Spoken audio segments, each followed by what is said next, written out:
In today's video, I'm going through some common photography setbacks that I see all the time and I have to constantly remind myself of as well.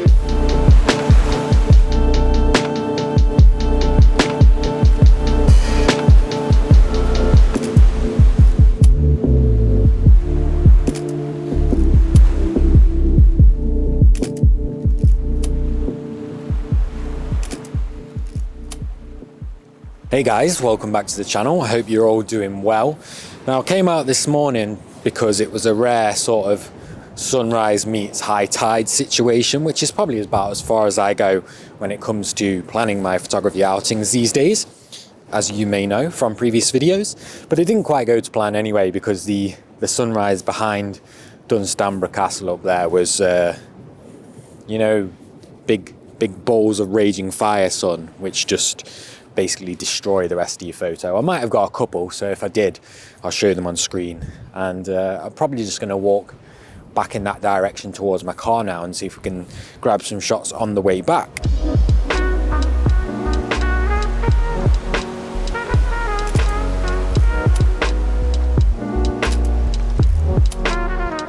So the reason I say you want to be aware of these points I'm going through in today's video is not because I'm telling you to completely disregard them altogether, but more so I feel it's important to just be aware that they aren't always going to be right for every situation. And I think it's quite common that somebody sees a tip or sees an explanation of how you should use your camera a certain way and kind of follows that blindly without really thinking about why they're doing that. So that's why I'm bringing them to your attention today. So the first one, as I try not to slip over in this ice down here, is going too wide all the time just because you can and just because what's in front of you is wide. Now I think we've all been in the situation in the past where we've been in a mind-blowing location and we go as wide as possible because we want to capture it all, because to our eyes it just looks incredible. I definitely know, looking back at a lot of my old images, that just shooting them as wide as my lens would possibly go in order to fit everything that was in front of me in the frame didn't really lead to the most impactful photos. Going too wide in scenes that don't need it can often mean there's no clear focal point or subject, and if there is a clear subject, it often just gets lost in a frame that's too wide for the subject. This image is probably quite a good example of me getting carried away by the setting of these little houses, shooting it really wide, and in doing so, making them way less significant in the frame, and most of this space around the edge could be cut out for a way more impactful image. Remember, these are points to be aware of, not disregard completely, because you will come across scenes that you can shoot at, say, 16mm, and you'll get everything in the frame that you want in the frame and it will still be impactful, or it will be a scene that actually really warrants going that wide. But shooting all of your images as wide as possible because you're worried about the viewer missing out on that bit of extra land or that bit of extra ocean in your frame is kind of pointless, because the viewer never knew those pixels existed in the first place. And I always like to remind myself of that when I crop images or when I frame images. The person that's going to view that on a website, online, on YouTube, wherever you put your photos, is never going to know that those pixels existed that you've cut out of the image.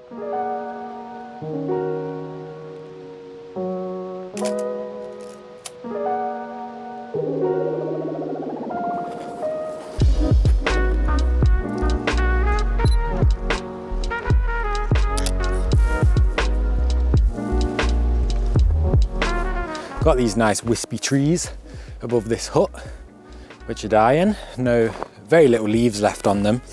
So I want to have them in the top of the frame with also some negative space around them, meaning the blue sky. So standing way back here, if you can still see me in the camera, at about 30mm, captures everything I want in the frame and distorts the hut way less than standing close with super wide.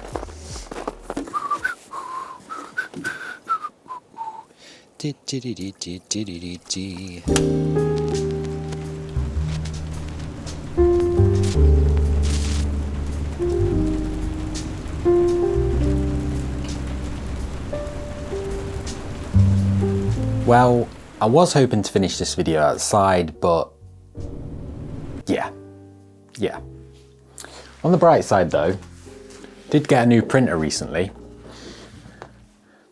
So just been playing around with that really. So I'm afraid I'm just going to be going through these last 2 points for the video from the office, and point number 2 is trying your best not to repeat the same compositional or creative or framing techniques just because it worked for you once or twice in the past. Now, I once heard somebody say, "I'm not a very good photographer, I just always center my subject, take a photo and it looks good."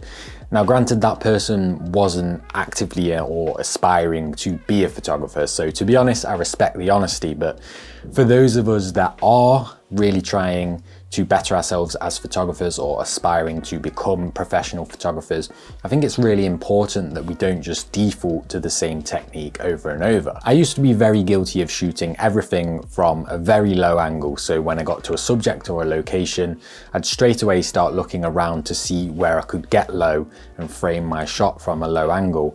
And in most cases, it probably wasn't the most pleasing way to photograph my subject. Now again, that's not to say that it doesn't work in certain situations. It's just I had a few successful photos that were from a low angle, therefore I got into sort of autopilot mode and would just find myself going for a low angle without even really considering why I was doing that. Nowadays, I obviously shoot from a much wider range of levels and angles, and when I do go for a very low angle, it's very considered and there's a reason behind it. Long exposures, for example, is another one I think people default to way too often. Now, I shot some long exposures this morning, but I was very much in a place that complemented it and it made sense to shoot long exposures in that moment. However, if I was photographing a farmhouse in the countryside in the middle of the day, I'm not just going to set up and shoot a long exposure just because I've got the gear for it and I've had success with them in the past. You want to be able to decide at the time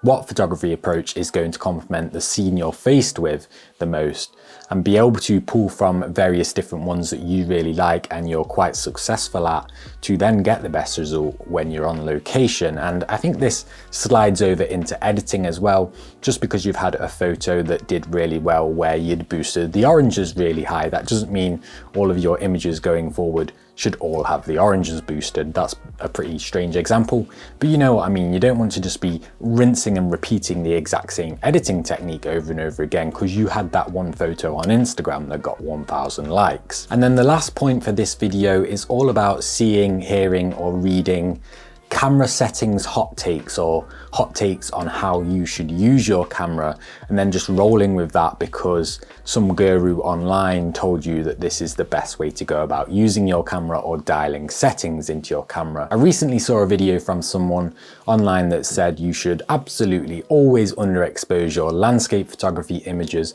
because it's much easier to pull up the details from the shadows than it is to bring back the highlights, which in part is true, yes, and there is technical proof behind it, albeit more technical than that. It's all about how our light meter on our camera reads the light in the scene and how much dynamic range there is and so on and so forth. But when we flip back to the statement itself, if you blindly followed that and underexposed every single landscape photo you took, you're not even considering what's actually happening in front of you. You're just plonking your camera on your tripod or in your hands and deliberately underexposing because somebody told you to. I took some landscape photos recently where I was deliberately overexposing because the sky was already pure white and I wanted to overexpose in order to get more light on the foreground because there was no detail to retain in the sky regardless of whether I underexposed or not. The same way you might choose to deliberately underexpose photos in order to hide parts of the frame in deep shadow. Basically, as photographers, we should want to think more about the creative side and the artistic side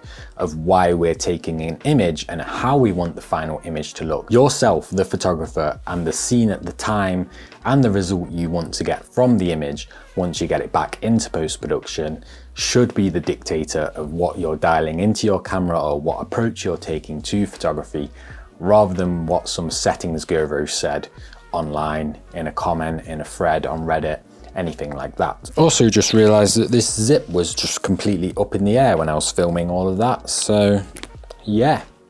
If there's one thing I've learned from doing YouTube videos, it's that you have to not care about what you look like, which is why I'm recording this with a cut on my face that my dog gave me. And with all that being said, I hope you found this video valuable. Check out this one next if you want to watch another video of mine, and as always, I'll see you in the next one.